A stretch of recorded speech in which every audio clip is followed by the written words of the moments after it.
Hey, Magnus here. So why are Metal Gear fans so upset with Konami's release of Metal Gear Solid Master Collection Volume 1? Let's answer that question as this video explores the reason why.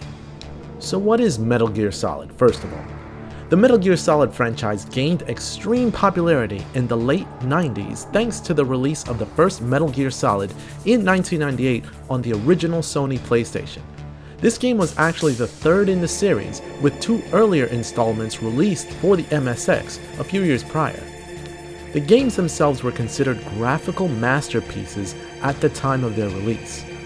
They're really good, though they're not without their flaws, but from a graphics perspective, they hold up pretty well, except maybe the first Metal Gear Solid and the two MSX titles. In the early 2010s, Konami released the Metal Gear Solid HD Collection, which was remastered versions of MGS 2, MGS 3, and Peace Walker for the PS3 and Xbox 360. The PS Vita also got MGS 2 and MGS 3, but unfortunately no Peace Walker. Those games are now finally available for modern consoles and PC, so PS5, Xbox Series X, and Switch have them all as well. But when they were released, there were some strange graphical limitations. The PS5 and Xbox Series X versions are all up-resed from 720p for MGS2 and MGS3, and the Switch version runs MGS2 at 30 frames per second max, even though the original PS2 release ran that game at mostly 60 frames per second. The games themselves are still masterpieces to play, and even with the graphical and some audio hiccups included, I totally recommend checking them out.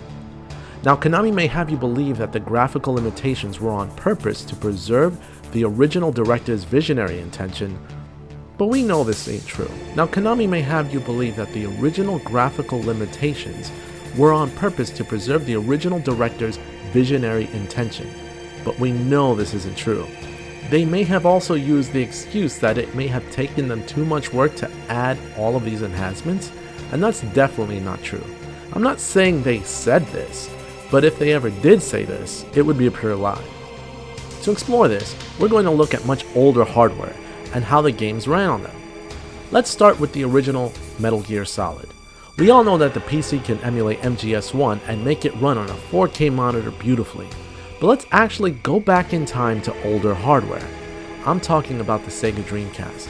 The Sega Dreamcast, which was released in 1999 in North America, could emulate Metal Gear Solid using the Dreamcast emulator, and it's better than what we get today in this collection volume 1. The Dreamcast is able to increase the resolution up to 640p, and the textures look a touch better than the original. Look at the Dreamcast version running side by side with the modern port. Looks like the Dreamcast wins this round. If an old console with a really old emulator can run MGS with improved graphics, why couldn't Konami do the same with modern technology? And yes, I'm running this off of original hardware, Dreamcast directly connected via HDMI to my PC. I'm not using any emulator for the Dreamcast itself. It's strictly original hardware right on my computer.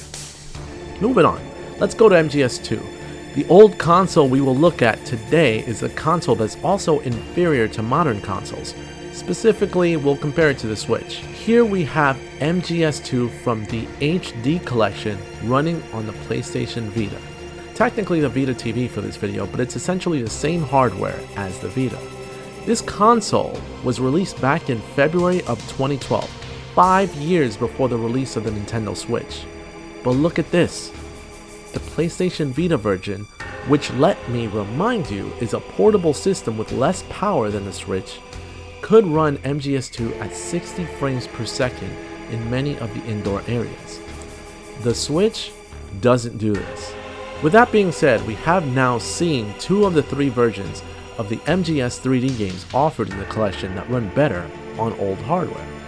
Now MGS3 was a native 30 frames per second on the Vita, and honestly it looks amazing.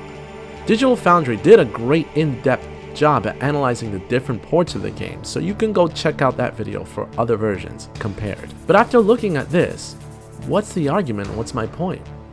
The point really is that it's a shame that Konami is selling us the games at a hefty price and we're not getting the honest, best versions of the game. Sure, we get added bonuses and things to read, which is nice, but does it justify the price tag of $60? I am one to say no. And this is why many fans are upset. However, I'd like to close on a more positive note. If you've never tried the Metal Gear Solid series, I would ask that you give the series a chance with this collection.